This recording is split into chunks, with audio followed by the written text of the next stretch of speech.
नमस्कार दोस्तों, मैं प्रतिभा। आप लोग का स्वागत है कृष्णा मंडली पीसीएस बाय प्रतिभा में। दोस्तों, हम पूजा प्रकाशन की एक बुक है जो कि यूपी ट्रिपल एससी के पैटर्न पर आधारित है। सामान्य ज्ञान रिमाइंडर करके है। यह यूपी ट्रिपल एससी के लिए बेहद उपयोगी है। और चाहे हमारा पेट का एग्ज़ाम हो या सहायक चकबंदी या जिला अपर जिला अधिकारी, नगर पंचायत या युवा विकास अधिकारी या ग्राम पंचायत अधिकारी, ग्राम विकास अधिकारी, सबके लिए यह बहुत ही उपयोगी किताब है। तो इसमें जो हम उत्तर प्रदेश स्पेशल देख चुके थे और वो वीडियो के प्लेलिस्ट में डाल दिए गए हैं। वो अगर आप लोग नहीं देखे हैं तो उसे जाकर देख लीजिएगा। दोस्तों, हम और आप लोग से ये कहना चाहेंगे कि चैनल सब्सक्राइब नहीं किए हो तो कर लीजिएगा ताकि नोटिफिकेशन आप तक पहुंच जाए। दोस्तों, आज हम चल रहे हैं प्राचीन इतिहास। हम प्रारंभ कर चुके हैं जिसमें हम पहला चैप्टर देख लिए थे। आज हम देखेंगे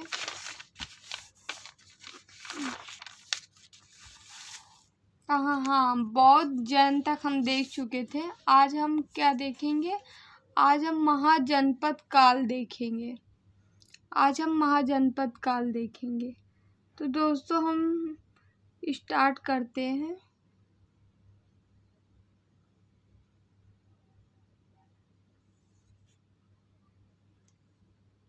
चलिए, महाजनपद काल। महाजनपदों की जानकारी कहाँ से प्राप्त होती है? अंगुत्तर निकाय से। महाजनपदों की जानकारी कहाँ से प्राप्त होती है? अंगुत्तर निकाय से व भगवती सूत्र से।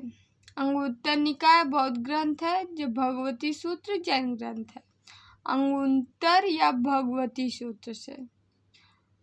चलिए, 16 जनपदों में एक ऐसा जनपद था जो दक्षिण भारत में गोदावरी नदी के तट पर स्थित है। कौन सा था?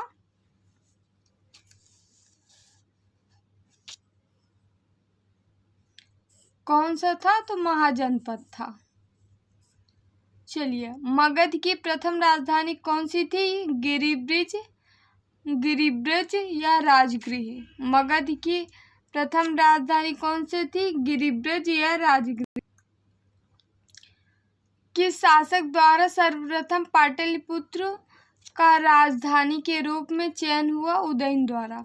किस शासक द्वारा सर्वप्रथम पाटलिपुत्र की पुत्र का राजधानी के रूप में चयन किया गया? उदयन द्वारा। 16 महाजनपदों की सूची उपलब्ध कहाँ है? अंगुत्तर निकाय में। 16 महाजनपदों की सूची कहाँ उपलब्ध है? अंगुत्तर निकाय में। मगध का कौन सा राजा सिकंदर महान के समकालीन था? घनानंद। मगध का कौन सा राजा सिकंदर महान के समकालीन था? घनानंद। प्रथम मगध साम्राज्य का उत्कर्ष किस सदी में हुआ? 6ठी सदी ईसा पूर्व में। प्रथम मगध साम्राज्य का उत्कर्ष किस सदी में हुआ? 6ठी सदी ईसा पूर्व में। मगध की राजधानी कौन सी थी? गिरिब्रज या राजगृह। मगध की राजधानी कौन सी थी? गिरिब्रज या राजगृह। चलिए, आगे बढ़ते हैं।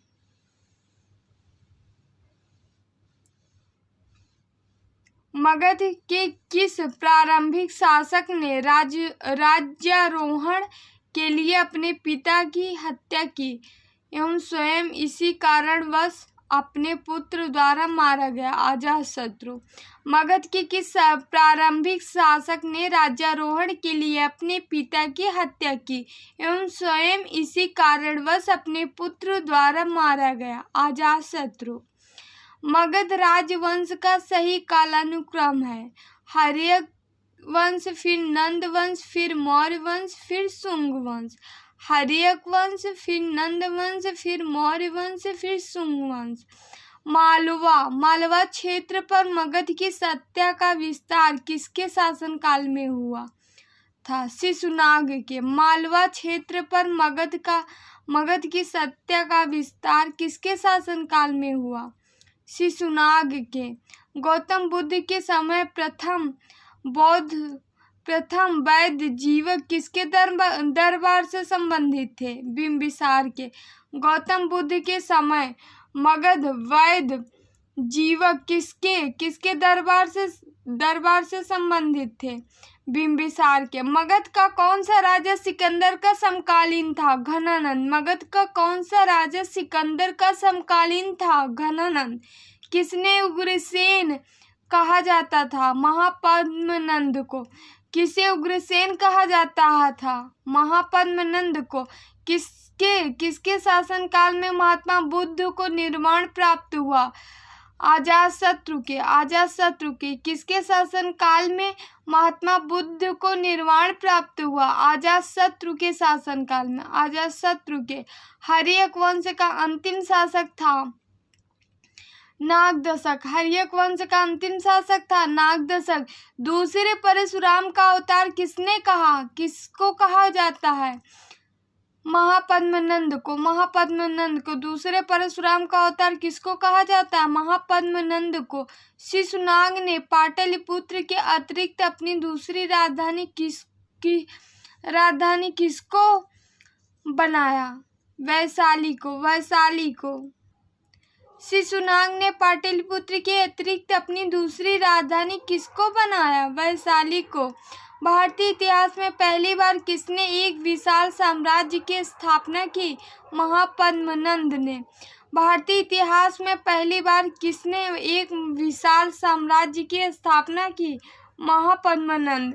ईसा पूर्व की 6ठी शताब्दी के प्रारंभ में भारत का सर्वाधिक शक्तिशाली नगर राज्य था काशी। ईसा पूर्व की 6ठी शताब्दी के प्रारंभ में भारत का सर्वाधिक शक्तिशाली नगर राज्य था काशी। उदयनवास दत्ता की दंत कथा संबंधित है उज्जैन से। उदयनवास दत्ता की दंत कथा संबंधित है उज्जैन से। कहाँ के अभिलेखित साक्ष्य से यह प्रकट होता है कि नंद राजा के आदेश पर एक नहर खोदी गई थी। कलिंग के। कहाँ के अभिलेखित साक्ष्य से यह प्रकट होता है कि नंद राजा के आदेश पर एक नहर खोदी गई। कलिंग के। किस राजा ने पाटलिपुत्र नगर बसाया था? उदयन ने। किस राजा ने पाटलिपुत्र नगर बसाया? उदयन ने। मगध साम्राज्य का उत्कर्ष किस शताब्दी में हुआ? ईसा पूर्व की 6ठी शताब्दी में। मगध साम्राज्य का उत्कर्ष किस शताब्दी में हुआ था? ईसा पूर्व की 6ठी शताब्दी में। ईसा पूर्व की 6वीं शताब्दी से। 6ठी शताब्दी ईसा पूर्व में 16 महाजनपदों के विषय में किस बौद्ध ग्रंथ में सूचना मिलती है? अंगुत्तर निकाय में। 6ठी शताब्दी ईसा पूर्व में 16 महाजनपदों की विषय में किस बौद्ध ग्रंथ में सूचना मिलती है? अंगुत्तर निकाय में। विश्व का पहला गणतंत्र वैशाली किसके द्वारा स्थापित किया गया? लिच्छवी द्वारा।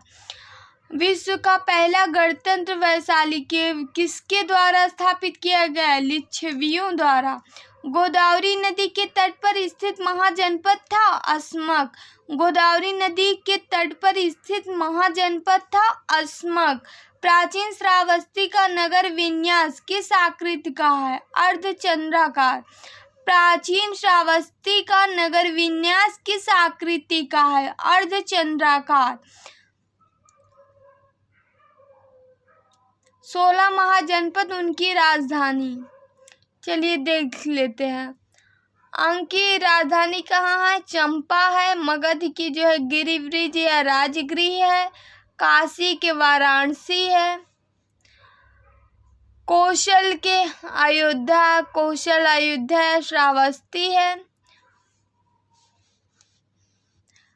अंग के चंपा है, मगध की गिरिब्रिज राजगृह है। उसके बाद जो है काशी वाराणसी के, कौशल जो है श्रावस्ती की है, कौशल श्रावस्ती की।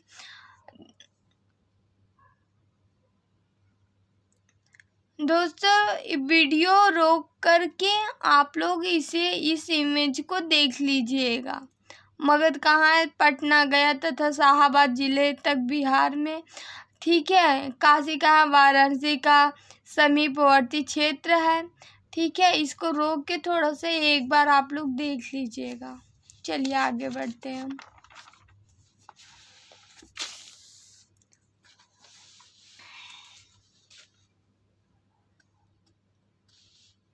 चलिए, वत्स जो है कौशाम्बी, वत्स जो है कौशाम्बी। चेंदी जो है सोथिवती या सुक्तिमती है, चेंदी जो है सोथिवती या सुक्तिमती है। कुरु जो है हस्तिनापुर इंद्रप्रस्थ है, और इच्छाकु, कुरु जो है हस्तिनापुर इंद्रप्रस्थ और इच्छाकु का।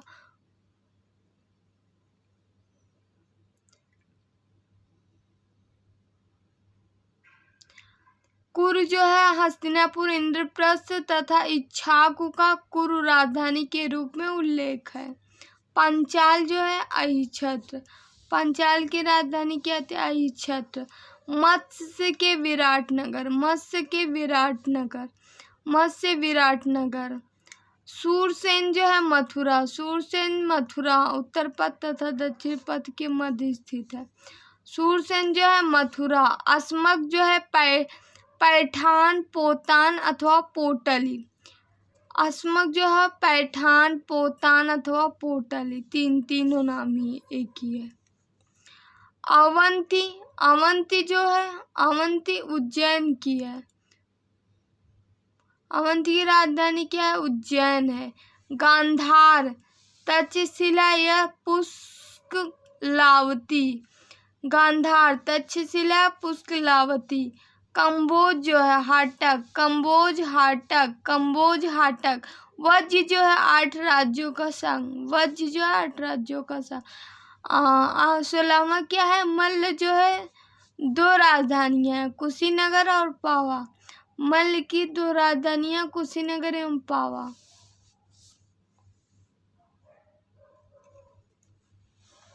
चलिए आगे बढ़ते हैं। सिकंदर के हमले के समय उत्तर भारत पर किस एक राजवंश का शासन था? नंद वंश का, नंद वंश का। सिकंदर के हमले के समय उत्तर भारत का किस एक राजवंश का शासन था? नंद वंश का, नंद वंश का। प्राचीन काल में निशाका से जाने जाते थे स्वर्ण आभूषण, प्राचीन काल में निशाका जाने जाते थे स्वर्ण आभूषण। किसके ग्रंथ में, किसके ग्रंथ में चंद्रगुप्त मौर्य का विशिष्ट रूप से वर्णन है? विशाखा दत्त में, विशाखा दत्त में। किसके ग्रंथ में चंद्रगुप्त मौर्य का विशिष्ट रूप से वर्णन है? विशाखा दत्त में, विशाखा दत्त में। 323 ईस्वी पूर्व में सिकंदर महान की मृत्यु कहाँ हुई थी? बेबीलोन में। 323 ईसा पूर्व में सिकंदर महान की मृत्यु कहाँ हुई? बेबीलोन में। सिकंदर महान एक पोरस पूर्व की सेनाओं ने किस नदी के आमने सामने वाले तटों पर पड़ाव डाला हुआ था? झेलम के। सिकंदर महान एवं पोरस पूर्व की सेनाओं ने किस नदी के आमने सामने तटों पर पड़ाव डाला था? झेलम के।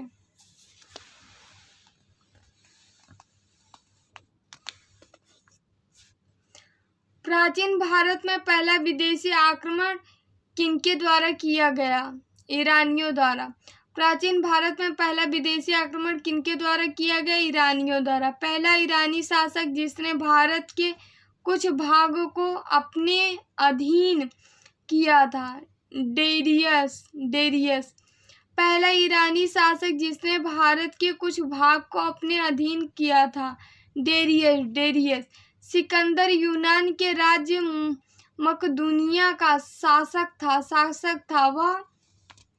वह अपने पिता की मृत्यु के बाद 336 ईस्वी में गद्दी पर बैठा। काबुल व सिंध के बीच सिकंदरिया नामक नगर की स्थापना की थी। सिकंदर के गुरु थे अरस्तु थे। सिकंदर खैबर दर्रे से होकर भारत आया था तथा पहला आक्रमण तक्षशिला के राजा अंभी के विरुद्ध था। सिकंदर खैबर दर्रे से होकर भारत आया था तथा पहला आक्रमण तक्षशिला के राजा अंभी के विरुद्ध था। पोरस का राज्य झेलम और चीनाब नदी के बीच पड़ता था। पोरस का राज्य जो है झेलम और चीनाब नदी के बीच पड़ता था। उसके बाद जो है सिकंदर ने भारत से वापस जाते समय अपने भूभाग को 3 हिस्सों में बांट दिया और 3 यूनानी गवर्नरों को सौंप दिया। सिकंदर ने भारत वापस जाते समय अपने भूभाग को 3 हिस्सों में बांट दिया और 3 यूनानी गवर्नरों को सौंप दिया।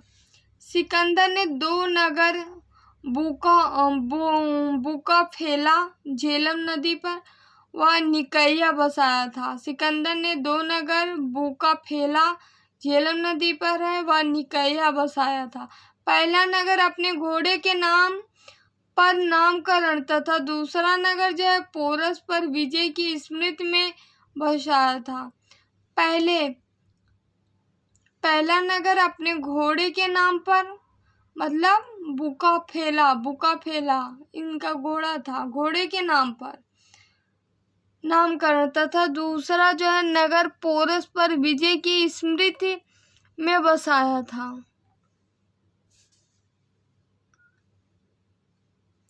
वापसी के समय सिकंदर की सेना सिंधु नदी के मुहाने पर 2 मार्गों जलमार्ग 2 स्थल मार्ग के नेतृत्व में विभक्ति हुई। वापसी के समय सिकंदर की सेना सिंधु नदी के मुहाने पर 2 भागों जलमार्ग और नंबर 2 जो है स्थल मार्ग में विभक्त हुई। 2 भागों में जलमार्ग उसके बाद जो है स्थल मार्ग के में विभक्त हुई। 2 भागों में जल मार्ग और स्थल मार्ग में विभक्त हुई। चलिए आगे देखते हैं। भारतीय भूभाग पर सिकंदर की अंतिम विजय पाटल राज्य के विरुद्ध थी। भारतीय भूभाग पर सिकंदर की अंतिम विजय पाटल राज्य के विरुद्ध थी। भारत पर सिकंदर महान का आक्रमण दूसरा विदेशी व प्रथम यूरोपीय आक्रमणकारी था। भारत पर सिकंदर महान का आक्रमण दूसरा विदेशी व प्रथम यूरोपीय आक्रमणकारी था। सिकंदर एकमात्र ऐसा इतिहास पुरुष है जिसका जन्म जो है अंतिम संस्कार 3 अलग अलग देशों में हुआ था। जन्म जो है मकदूनिया में, मरण जो है बेबीलोन में, अंतिम संस्कार सिकंदरिया में। जिस सिकंदर का जो है जन्म जो है मकदूनिया में, सिकंदर का जन्म मकदूनिया में, मरण बेबीलोन में, मृत्यु हो गए, अंतिम संस्कार सिकंदरिया में हुआ। सिकंदर के अंतिम संस्कार सिकंदरिया में हुआ। जन्म मकदूनिया में, मरण बेबीलोन में। चलिए आगे बढ़ते हैं। सिकंदर के इस कार्य के अप्रत्यक्ष रूप से भारतीय एकता को प्रोत्साहन दिया। कालांतर में चंद्रगुप्त मौर्य ने बड़ी आसानी से इन प्रदेशों को जीतकर अपने साम्राज्य में मिला लिया। सिकंदर के इस कार्य से अप्रत्यक्ष रूप से भारतीय एकता को प्रोत्साहन दिया। कालांतर में चंद्रगुप्त मौर्य ने बड़ी आसानी से इन प्रदेशों को जीतकर अपने साम्राज्य में मिला लिया। इस प्रकार यदि पूर्वी भारत में उग्रसेन महापद्म मगध के सिंहासन पर चंद्रगुप्त मौर्य का अग्रज रहा, तो पश्चिमोत्तर भारत में सिकंदर स्वयं उस सम्राट का अग्रदूत था। इस प्रकार यदि पूर्वी भारत में उग्रसेन महापद्म मगध के सिंहासन पर चंद्रगुप्त मौर्य का अग्रज रहा, तो पश्चिमोत्तर भारत में सिकंदर स्वयं ही उस सम्राट का अग्रदूत था। सिकंदर के समकालीन यूनानी लेखक विवरण। वीडियो रोककर देख लीजिएगा आप लोग। चलिए मौर्य साम्राज्य देखते हैं हम लोग। मौर्य साम्राज्य की स्थापना किसने की थी? मौर्य साम्राज्य की स्थापना किसने की थी? चंद्रगुप्त मौर्य ने। मौर्य साम्राज्य के प्रचलित मुद्रा का नाम क्या था? पर्ण था। मौर्य साम्राज्य में प्रचलित मुद्रा का नाम पर्ण था। अशोक का उत्तराधिकारी कौन था? कुणाल था। अशोक का उत्तराधिकारी कौन था? कुणाल था। मुद्रा राक्षस के लेखक कौन थे? विशाखा दत्त। मुद्रा राक्षस के लेखक कौन थे? विशाखा दत्त। वह व्यक्ति कौन है जिसका नाम देवान पियादर्शी भी था? मौर्य सम्राट अशोक। वह व्यक्ति कौन था जिसका नाम देवान पियादर्शी या प्रियदर्शी जो भी कहिए। मौर्य सम्राट अशोक के। कौटिल्य चाणक्य किसका प्रधानमंत्री था? चंद्रगुप्त मौर्य के। कलिंग विजय के उपरांत अशोक महान ने किस धर्म को अंगीकार कर लिया था? बौद्ध। कलिंग विजय के उपरांत अशोक महान ने किस धर्म को अंगीकार कर लिया था? तो बौद्ध को। चंद्रगुप्त के शासन विस्तार में किसने मुख्य रूप से मदद की थी? चाणक्य ने। चंद्रगुप्त मौर्य के शासक में किसने मदद की थी? तो चाणक्य ने। सांची किस कला व मूर्ति कला का निरूपण करता है? बौद्ध। सांची किस कला और मूर्ति कला का निरूपण करता है? बौद्ध। मौर्य काल में वन अधीक्षक कौन था? आटविक। मौर्य काल में वन अधीक्षक कौन था? आटविक। मौर्यकालीन सिक्के किस प्रकार के? मौर्यकालीन सिक्के किस प्रकार के हैं? तो तांबे के ग्रीक के सिक्के। कलिंग का युद्ध किस वर्ष हुआ था? 261 ईसा पूर्व में। कलिंग का युद्ध किस वर्ष हुआ? 261 ईसा पूर्व में। किस क्लासिकल लेखक ने कहा था कि चंद्रगुप्त मौर्य ने 6 लाख सैनिकों की सहायता से संपूर्ण भारत को रौंद डाला? प्लूटार्क ने। किस क्लासिकल लेखक ने कहा था चंद्रगुप्त मौर्य 6 लाख सैनिकों की सहायता से संपूर्ण भारत को रौंद डाला? प्लूटार्क। कलिंग के युद्ध ने किसके जीवन को परिवर्तित किया? अशोक। कलिंग के युद्ध ने किसके जीवन को परिवर्तित किया? अशोक। यह कथन किसका है? राज्य एक पहिए पर नहीं चल सकता? चाणक्य। यह कथन किसका है? राज्य एक पहिए पर नहीं चल सकता है? चाणक्य। अशोक का द्वादश शिलालेख का आदर्श है धार्मिक उदारता तथा सभी संप्रदायों के सार की वृद्धि। अशोक द्वारा द्वादश शिलालेख का आदर्श है धार्मिक उदारता तथा सभी संप्रदायों के सार की वृद्धि। मौर्य शासन व्यवस्था में रूपदर्शक नामक अधिकारी था। रंगमंच का प्रबंधक। मौर्य शासक व्यवस्था में रूपदर्शक नामक अधिकारी था। रंगमंच का प्रबंधक। इंडिका नामक पुस्तक का लेखक कौन है? मेगास्थनीज है। सांची का स्तूप निर्मित हुआ मौर्य काल में। चंद्रगुप्त मौर्य ने किसे हराया था? सेल्यूकस को। चंद्रगुप्त मौर्य किसे हराया था? सेल्यूकस को।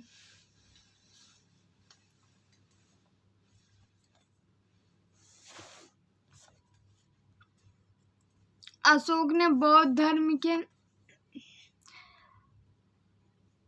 विदेशों में प्रचार के लिए किसको भेजा था? संघमित्रा को। सिकंदर ने पोरस को किस युद्ध में हराया था? हाइडेस्पीज है। सिकंदर ने पोरस को किस युद्ध में हराया था? हाइडेस्पीज। अशोक ने 8 शिलालेख पाए गए हैं गिरनार में। अशोक की 20 को सीख। चलिए, अशोक ने सर्वप्रथम विश्व को जियो और जीने दो वह राजनीतिक हिंसा धर्म विरुद्ध है का पाठ पढ़ाया। अशोक ने सर्वप्रथम विश्व को जियो और जीने दो वह राजनीतिक हिंसा धर्म विरुद्ध है का पाठ पढ़ाया।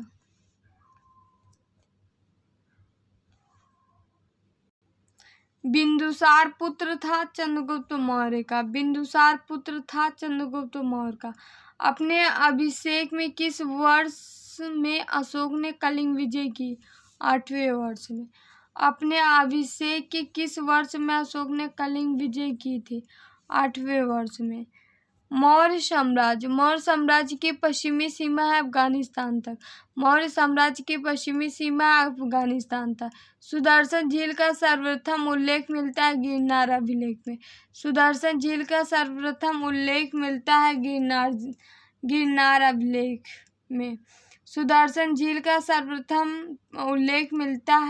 गिरनार अभिलेख में। चंद्रगुप्त मौर्य के शासक काल में सौराष्ट्र का प्रांतीय शासक था पुष्यगुप्त। चंद्रगुप्त मौर्य के शासक काल में सौराष्ट्र का प्रांतीय शासक था पुष्यगुप्त। मौर्य काल में शीताध्यक्ष किससे संबंधित था? कृषि से। मेगास्थनीज ने किस नगर का वर्णन किया है? पाटलिपुत्र का।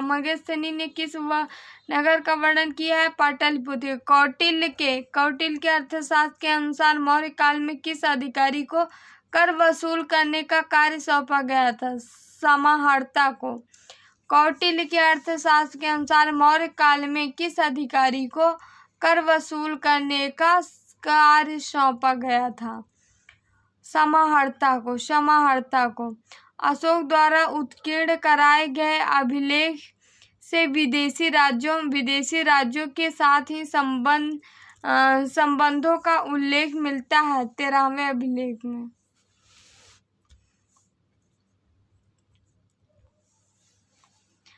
चाणक्य के बचपन का नाम विष्णुगुप्त था। उनके पिता चड़क थे। इनके पिता चड़क थे। चाणक्य के बचपन का नाम विष्णुगुप्त था। इनके पिता चड़क थे। चाणक्य को भारत का मैकियावेली भी कहा जाता है। इनका उपनाम जो है कौटिल्य था क्योंकि लोक प्रशासन की प्रथम प्रामाणिक पुस्तक अर्थशास्त्र की रचना चाणक्य ने की थी।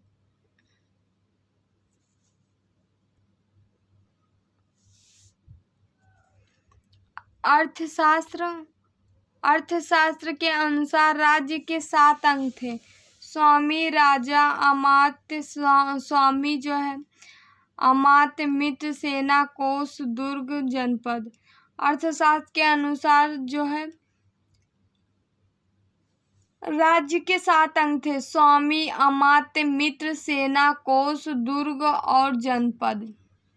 पुराणों में चंद्रगुप्त मौर्य को श्रेष्ठ ब्राह्मण कहा गया।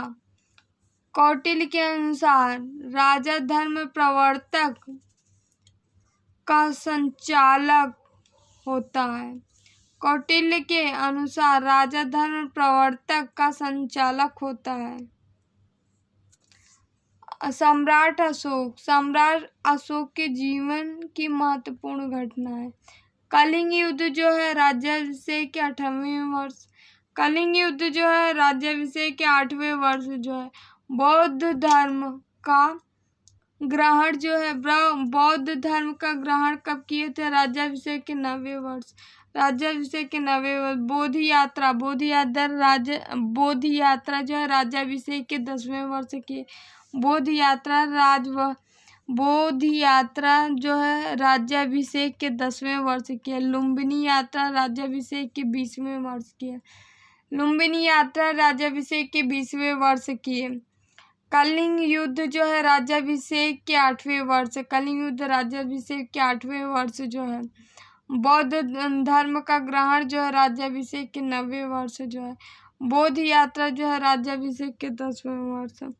लुम्बिनी यात्रा जो है राज्याभिषेक के 20वें वर्ष। श्रीनगर की स्थापना किस मौर्य शासक ने की थी? अशोक ने। श्रीनगर की स्थापना किसने की थी?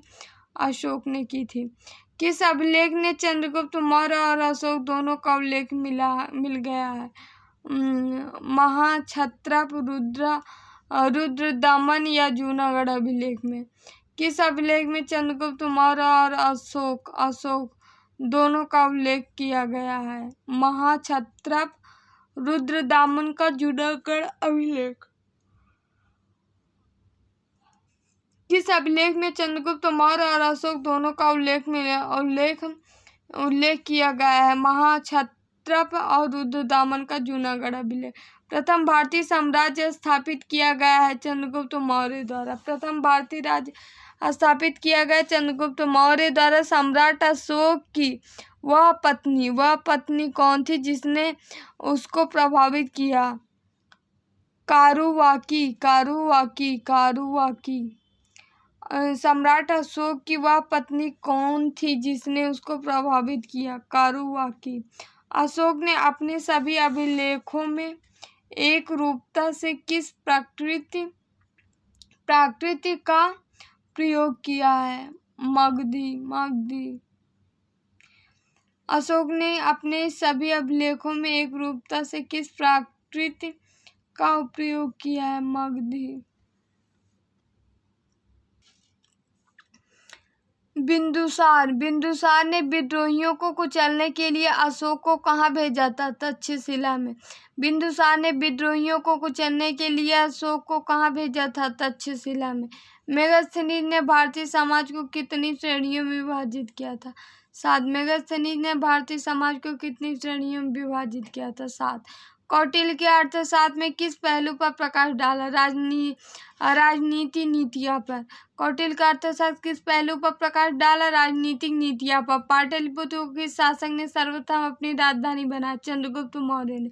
पाटलिपुत्र को किस शासक ने सर्वप्रथम अपनी राजधानी बनाया? चंद्रगुप्त मौर्य ने। पाटलिपुत्र में स्थित चंद्रगुप्त मौर्य का महल मुख्यतः बना हुआ था किससे? लकड़ी का। बराबर की गुफाओं का उपयोग किसने आश्रय गृह के रूप में किया था? अजीवकों ने। बराबर की गुफाओं में किसने आश्रय गृह के रूप में प्रयोग किया? अजीवकों ने। सम्राट अशोक के विभिन्न नाम एवं उपाधियां। अशोक व्यक्तिगत नाम का उल्लेख जो है मास्की, गुर्जरा, नेत्तूर और उडेगोलम अभिलेख में। अशोक का जो है व्यक्तिगत नाम का उल्लेख कहाँ मिला है? मास्की, गुर्जरा, चित्तूर, उडेगोलम में। मास्की, गुर्जरा, चित्तूर, उडेगोलम में।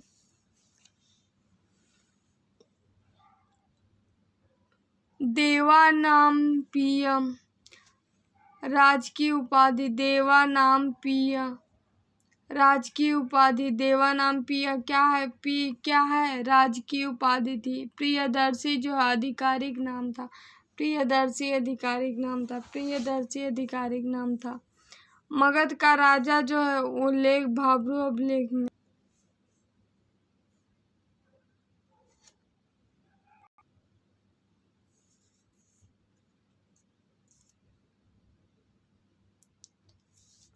अशोक के अभिलेख में वर्णित विषय। दोस्तों जो कुछ इम्पोर्टेंट अभिलेख है हम देख लेते हैं, बाकी वीडियो रोक के आप लोग देख लीजिएगा।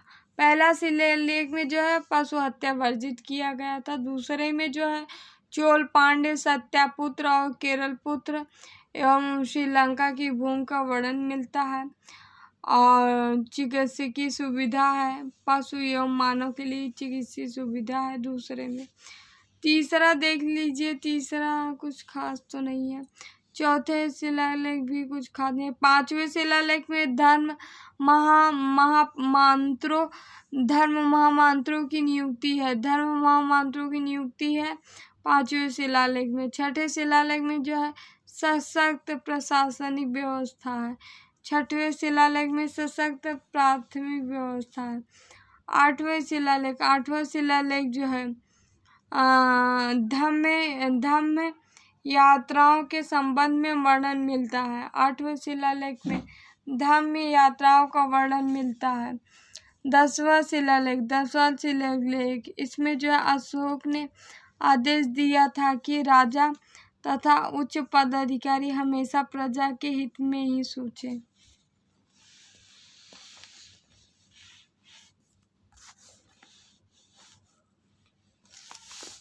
उसके बाद जो है 12वां शिलालेख धार्मिक सहिष्णुता एवं सर्वधर्म समभाव की अवधारणा का उल्लेख है। इसमें 12वें शिलालेख में धार्मिक सहिष्णुता एवं सर्वधर्म समभाव की अवधारणा का उल्लेख है। 13वें शिलालेख में कलिंग युद्ध का वर्णन है। 13वें शिलालेख में कलिंग युद्ध का वर्णन है। चलिए दोस्तों आगे बढ़ते हैं हम। मेगास्थनीज की पुस्तक का नाम क्या है? इंडिका है, जिसके ग्रंथ में चंद्रगुप्त मौर्य का विशिष्ट रूप से वर्णन हुआ है विशाखादत्त में। वह स्रोत जिसे पाटलिपुत्र के प्रशासन का वर्णन उपलब्ध है इंडिका में। अशोक के शिलालेख में प्रयुक्त भाषा क्या है? प्राकृत है। प्रथम भारतीय साम्राज्य किसके द्वारा स्थापित किया गया? चंद्रगुप्त मौर्य द्वारा। प्रथम भारतीय साम्राज्य किसके द्वारा स्थापित किया गया? चंद्रगुप्त मौर्य। उत्तराखंड में अशोक का एक शिलालेख स्थित है कालसी में। उत्तराखंड में अशोक के एक शिलालेख स्थित है कालसी में। सांची का स्तूप किसने बनवाया था? अशोक ने।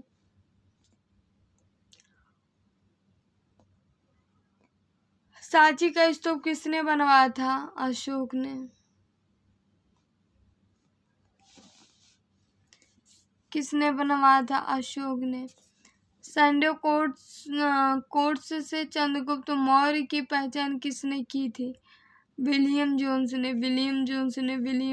ने। सैंडो कोर्ट्स और सिकंदर महान की भेंट का उल्लेख मिलता है जस्टिन ने। सैंडो कोर्ट्स और सिकंदर महान की भेंट का उल्लेख किया है जस्टिन ने। प्रथम भारतीय साम्राज्य स्थापित किया चंद्रगुप्त मौर्य द्वारा। प्रथम भारतीय साम्राज्य स्थापित किया गया चंद्रगुप्त मौर्य द्वारा। चाणक्य का अन्य नाम क्या है? कौटिल्य या विष्णुगुप्त था। चाणक्य का अन्य नाम है कौटिल्य विष्णुगुप्त था। कौटिल्य के अर्थशास्त्र के किस पहलू पर प्रकाश डाला गया है? राजनीतिक नीतियाँ। कौटिल्य के अर्थशास्त्र के किस पहलू पर प्रकाश डाला गया है? राजनीतिक नीतियाँ। अंतिम मौर्य शासक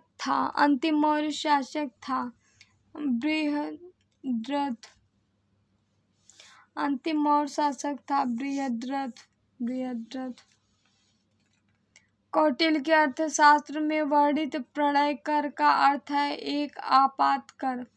कौटिल्य के अर्थशास्त्र में वर्णित प्रणय कर का अर्थ है एक आपात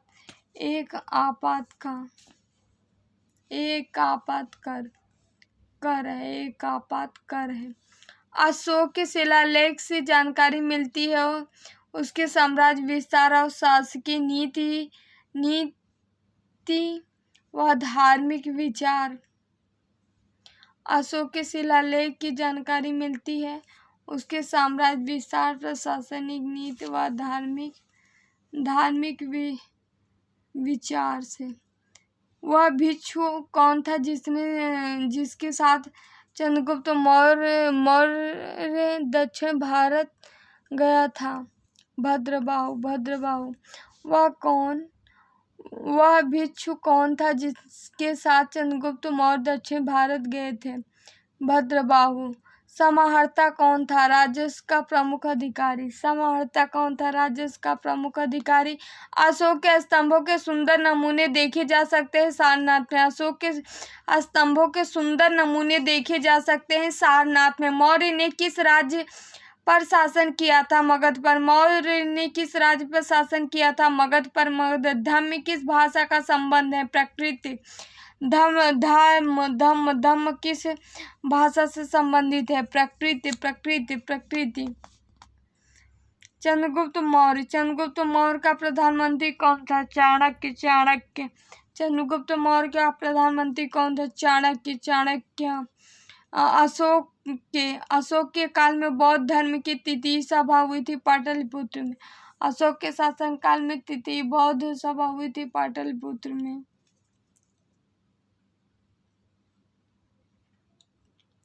अशोक के तृतीय शिलालेख किन 3 पदाधिकारियों के नाम मिलते हैं? युक्त।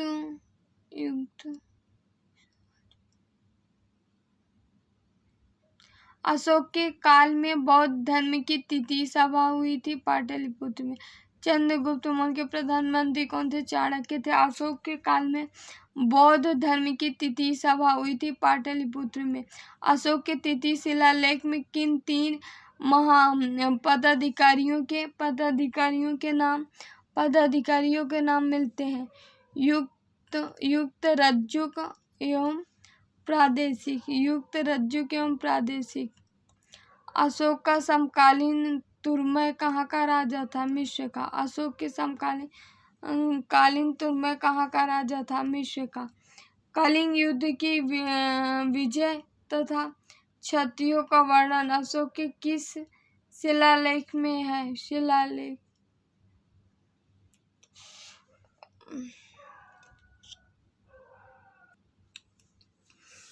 प्रसिद्ध यूनानी राजपूत मेगास्थनीज भारत में किसके दरबार में आए? चंद्रगुप्त मौर्य के।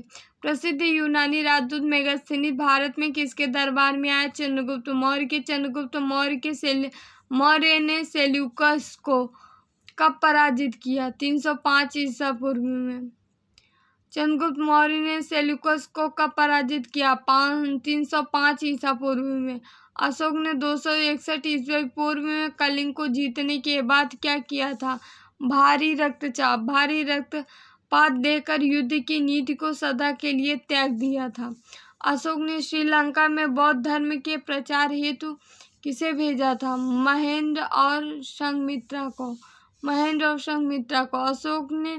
अशोक के मनसेहरा पाकिस्तान में है एवं शहबाजगढ़ी पाकिस्तान में।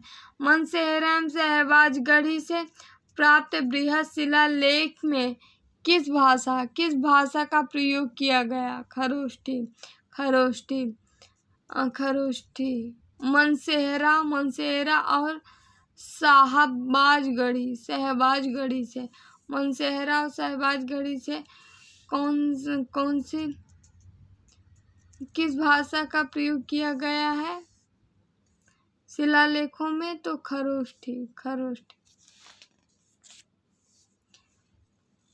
चंद्रगुप्त मौर्य के विभिन्न नाम। यूनानी ग्रंथों में चंद्रगुप्त मौर्य को 3 नामों से उल्लेख मिलता है: सैंडोकोटस और सैंडोकोट्स।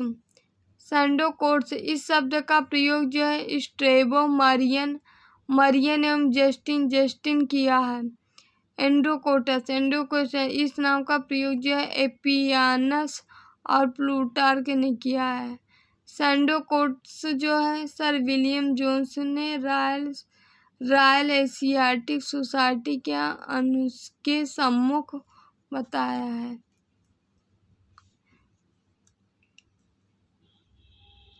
चलिए आगे बढ़ते हैं। किस अभिलेख से यह साबित होता है कि चंद्रगुप्त का प्रभाव पश्चिम भारत तक हुआ था? रुद्रदामन का जूनागढ़ अभिलेख। किस अभिलेख ने यह साबित होता है चंद्रगुप्त का प्रभाव जो है पश्चिम भारत तक फैला हुआ था? जूनागढ़ का अभिलेख में।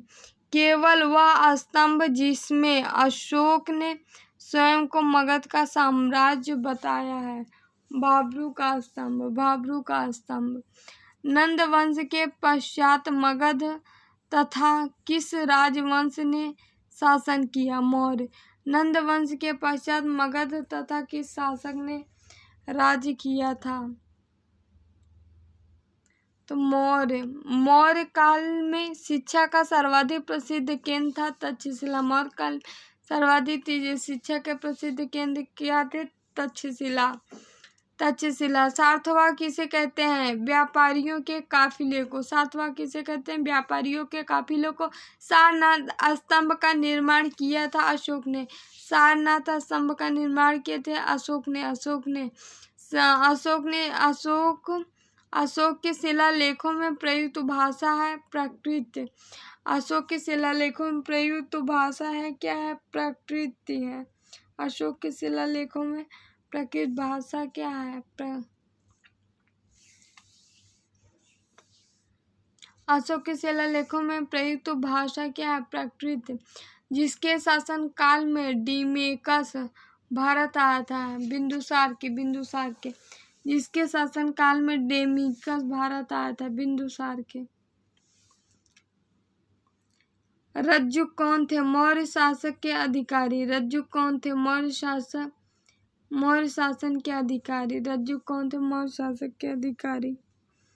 अशोक के शासन काल में तृतीय बौद्ध सभा किस नगर में आयोजित की गई थी? पाटलिपुत्र में।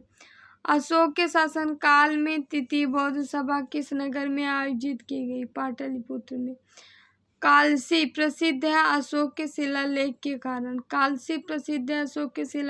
कारण। सांची का स्तूप किसने बनवाया था? अशोक ने।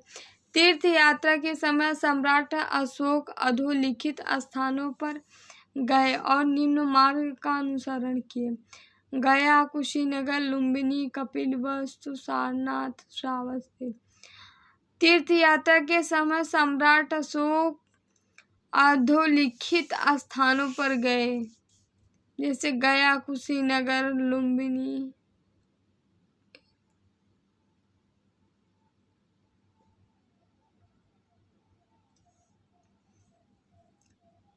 अशोक के शिलालेख को सर्वप्रथम किसने पढ़ा था? जेम्स प्रिंसेप ने। अशोक के शिलालेख को सर्वप्रथम किसने पढ़ा था? जेम्स प्रिंसेप ने।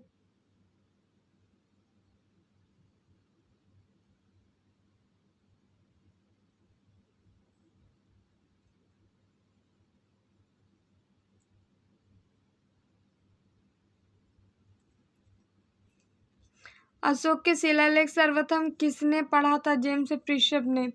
वह स्थान जहाँ प्राक ऐतिहासिक ब्राह्मी लिपि का पता चला है अनुराधापुर में श्रीलंका में। वह स्थान जहाँ से प्राक अशोक ब्राह्मी लिपि का पता चला है अनुराधापुर श्रीलंका में। ब्राह्मी लिपि का प्रथम उद्वाचन किस पर उत्कीर्ण अक्षरों से किया गया है? पत्थर की पट्टियों पर।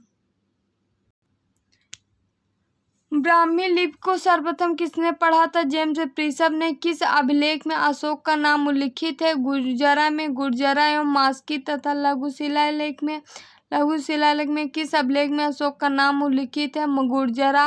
गुर्जरा कहाँ है? दतिया मध्य प्रदेश में है। मास्की और लघु शिलालेख में। उत्तराखंड में सम्राट अशोक के शिलालेख की एक प्रति कहाँ मिली थी? कालसी में। उत्तराखंड के सम्राट अशोक के शिलालेख की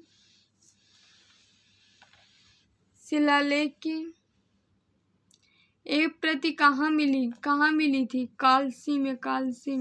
किस स्रोत में अशोक के राज्य काल में तिथि बौद्ध संगीत होने का उल्लेख मिलता है? दीपवंश महावंश में। वह स्तंभ जिसमें अशोक ने स्वयं को मगध का साम्राज्य स्थापित किया।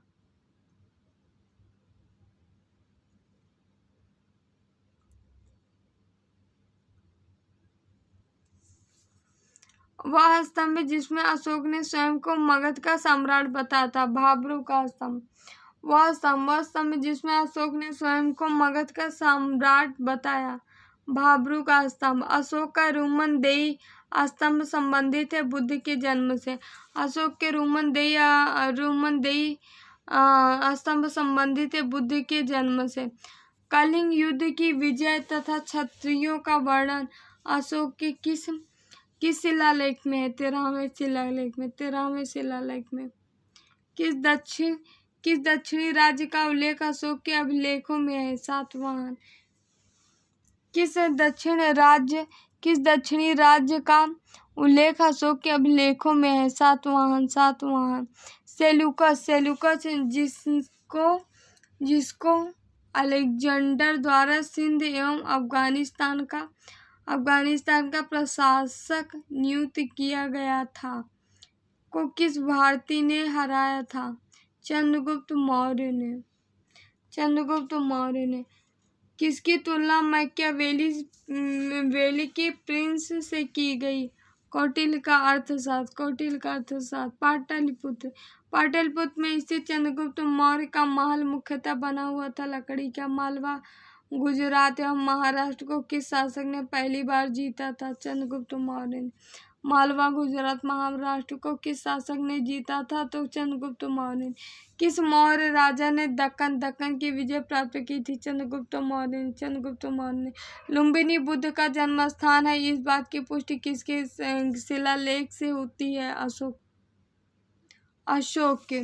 लुम्बिनी बुद्ध का जन्म स्थल था, इस बात की पुष्टि किसके शिलालेख से होती है? अशोक से। किसने सहिष्णुता, उदारता और करुणा त्रिविध आधार पर राजधर्म की स्थापना की? अशोक ने बौद्ध होते हुए भी हिंदू धर्म में आस्था नहीं छोड़ी, इसका प्रमाण है देवानप्रिय की उपाधि।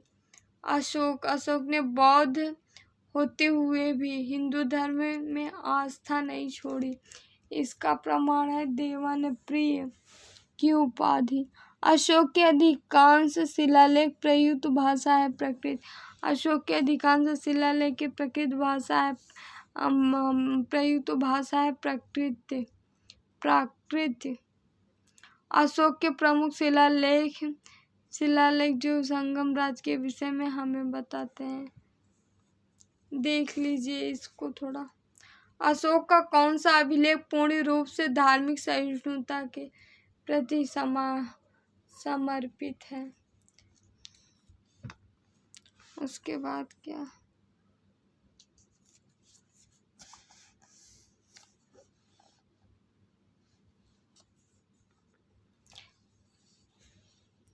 दोस्तों 3-4 पॉइंट है, इसे और देख लेते हैं। बाकी जो है मरुत्तर काल है उसको हम कल देखेंगे तीसरे पार्ट में देखेंगे।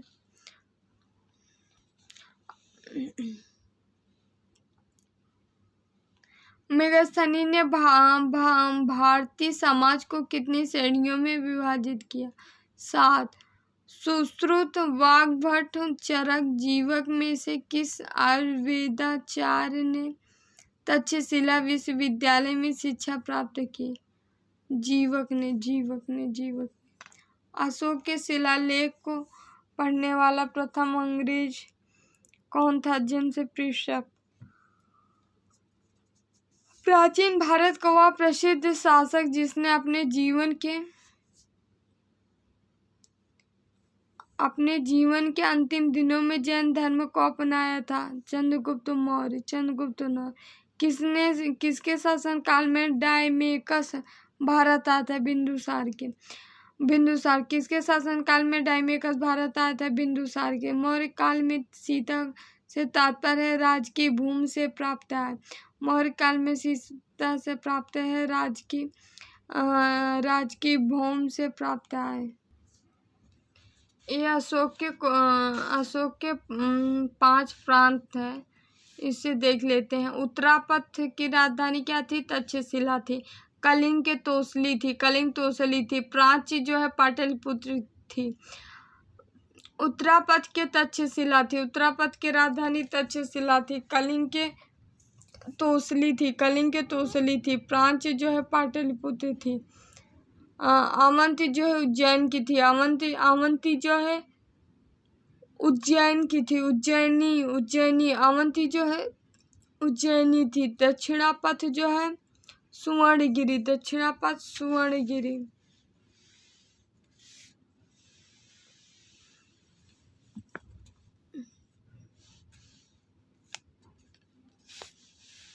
इसको देख लीजिए। अशोक के स्तंभ लेख है, कुछ इम्पोर्टेंट है। स्तंभ लेखों की संख्या 7 है। 6 भिन्न स्थलों का उत्कीर्ण किए गए। दिल्ली टोपरा। प्रारंभ में यह उत्तर प्रदेश के सहारनपुर जिले में स्थित था। फिरोज शाह तुगलक इसे दिल्ली लाया था। इस पर अशोक के 7 अभिलेख उत्कीर्ण है। इस पर अशोक के कितने अभिलेख उत्कीर्ण है? 7। दिल्ली मेरठ देख लीजिए। प्रारंभ में यह मेरठ में था। फिरोज शाह तुगलक इसे दिल्ली लाया। लौरिया अरराज बिहार के चंपारण जिले में स्थित है। लौरिया अरराज बिहार के चंपारण जिले में स्थित है। लहरिया नंदनगढ़ यह भी चंपारण बिहार यह भी चंपारण जिले में स्थित है। लौरिया नंदनगढ़ यह भी चंपारण जिले में स्थित है। रामपुरवा यह भी जो है चंपारण जिले में स्थित है। यह भी चंपारण जिले में स्थित है। प्रयाग यह पहले कौशाम्बी में था, तब बाद में अकबर द्वारा इलाहाबाद के किले में रखा गया। प्रयाग यह पहले कौशाम्बी में था तथा बाद में अकबर द्वारा इलाहाबाद किले में रखा गया। अभिलेख उन्हें कहते हैं जो पत्थर, धातु, मिट्टी के बर्तनों जैसे कि कठोर सतह पर खुदे होते हैं। अभिलेखों में उन लोगों की उपलब्धियां, क्रियाकलाप या विचार लिखे जाते हैं। इनमें राजाओं के क्रियाकलाप, महिलाओं और पुरुषों द्वारा धार्मिक संस्थाओं को दिए गए दान का ब्यौरा होता है।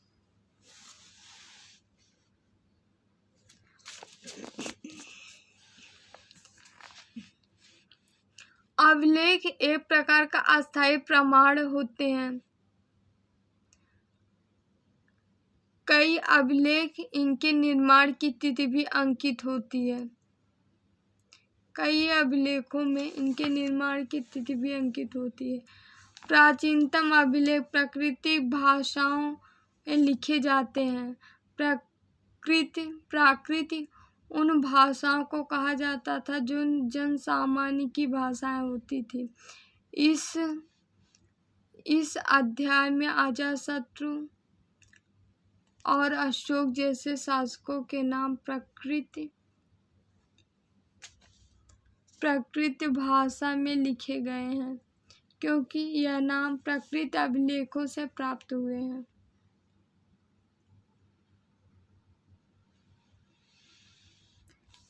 यह अशोक के अभिलेख का कुछ नाम है, कब खोजे गए, इसको आप लोग वीडियो रोक कर देख लीजिएगा।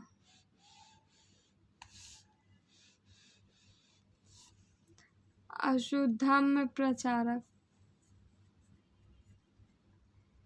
इसको धम्म भी देख लीजिएगा। धर्म प्रचारक और देश देख लीजिएगा।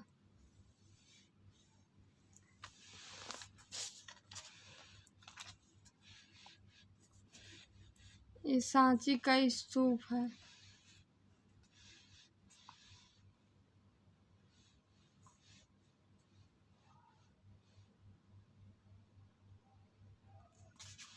देख लीजिएगा आप। कल कल हमारा अगला चैप्टर, अगला जो है, अगला पार्ट जो है पार्ट 3, हम मरणोत्तर काल देखेंगे। मरणोत्तर काल देखेंगे कल हम। तब तक के लिए थैंक यू सो मच दोस्तों। आप लोग चैनल को सब्सक्राइब कर लीजिएगा, क्योंकि सब्सक्राइब रहेगा तभी नोटिफिकेशन जा पाएगी। चलिए बाय, टेक केयर।